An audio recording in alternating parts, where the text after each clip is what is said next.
दुनिया की दो बड़ी ताकतें अमेरिका और ईरान आज एक ऐसे नाजुक मोड़ पर खड़ी हैं जहां से एक रास्ता जाता है शांति की ओर और दूसरा सीधे सीधे युद्ध की ओर। तो सवाल ये है कि ये दोनों देश आखिर इस मोड़ पर पहुंचे कैसे। चलिए आज इसी बेहद जरूरी डिप्लोमेटिक मामले को समझते हैं। देखिए, सवाल सिर्फ इन दो देशों का नहीं है बल्कि पूरी दुनिया का है। क्या इनके बीच की ये छोटी सी चिंगारी एक बहुत बड़ी आग में बदल जाएगी, या फिर शांति की कोई उम्मीद अब भी बाकी है? यही वो बड़ा सवाल है जो इस पूरी कहानी के सेंटर में है। हाल ही में इस्लामाबाद में कुछ ऐसा हुआ जिसने सबको हैरान कर दिया। बंद दरवाजों के पीछे पूरे 21 घंटों तक लगातार बातचीत चली। ये कोई आम मीटिंग नहीं थी, बल्कि दुनिया के भविष्य को तय करने वाली एक बेहद तनाव भरी और लंबी कोशिश थी। तो 21 घंटों की इस मैराथन मीटिंग के बाद दुनिया को क्या मिला? नतीजा सिफर। जी हाँ, कुछ भी नहीं। कोई फाइनल डील नहीं हो पाई। मतलब बातचीत के लिए टेबल तो सजी, मगर शांति के समझौते पर मुहर लग नहीं सकी। तो फिर सवाल उठता है कि आखिर बात आकर रुकी कहाँ? वो कौन से 5 बड़े मुद्दे थे जिन पर ये दोनों देश एक दूसरे से बिल्कुल भी सहमत नहीं हो पाए? चलिए एक एक करके इन्हें समझते हैं। पहला और सबसे बड़ा रोड़ा था ईरान का न्यूक्लियर प्रोग्राम।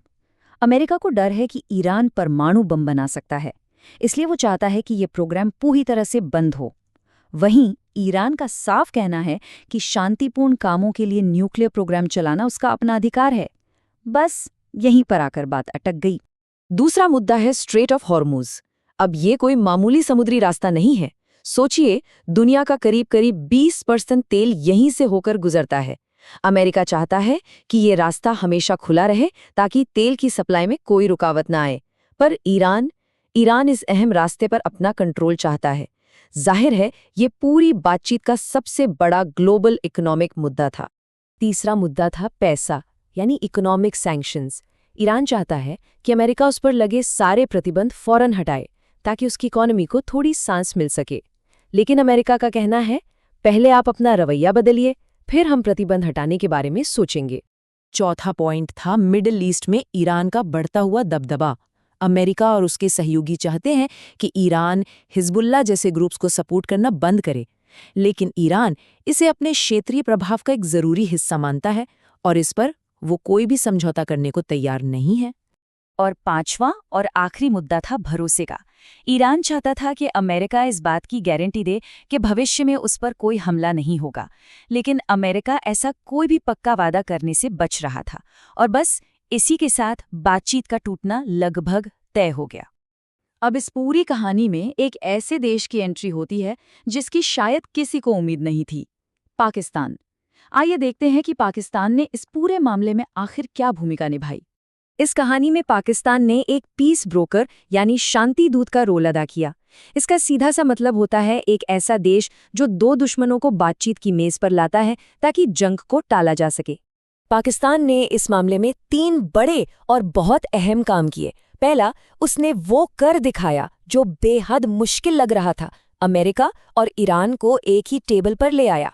दूसरा, उसने इस पूरी प्रोसेस के लिए पर्दे के पीछे से चीन का सपोर्ट भी हासिल किया। और तीसरा, उसने दोनों देशों को एक टेम्पररी सीज फायर के लिए भी मना लिया। पता है, पाकिस्तान के इस कदम को दुनिया भर के कई जियोपॉलिटिकल एक्सपर्ट्स पाकिस्तान की अब तक की सबसे बड़ी डिप्लोमेटिक जीत बता रहे हैं। इससे अंदाजा लगाया जा सकता है कि इस मामले में पाकिस्तान की भूमिका कितनी अहम रही है। लेकिन रुकिए, ये कहानी सिर्फ अमेरिका, ईरान या पाकिस्तान तक ही सीमित नहीं है। इस तनाव की आंच हम सब तक पहुंच सकती है।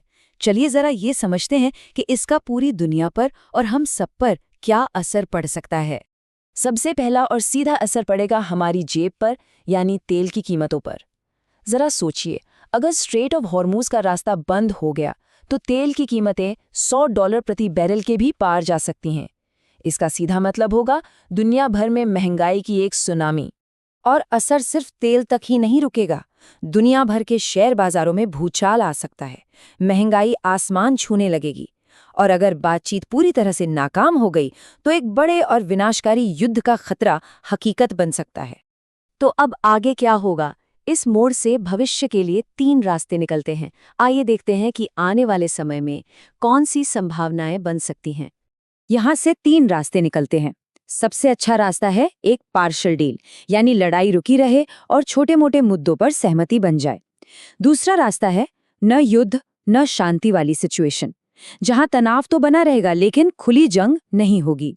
और तीसरा और सबसे खतरनाक रास्ता है बातचीत का पूरी तरह फेल हो जाना, जिसके बाद हमले फिर से शुरू हो सकते हैं। तो कह सकते हैं कि पाकिस्तान ने फिलहाल के लिए तो दुनिया को एक बड़े युद्ध से बचा लिया है, लेकिन वो सबसे बड़ा सवाल वो अब भी वहीं का वहीं है। क्या ये जो शांति दिख रही है ये टिकेगी, या फिर ये किसी बड़े तूफान से पहले की खामोशी है? इसका जवाब तो खैर आने वाला वक्त ही बताएगा।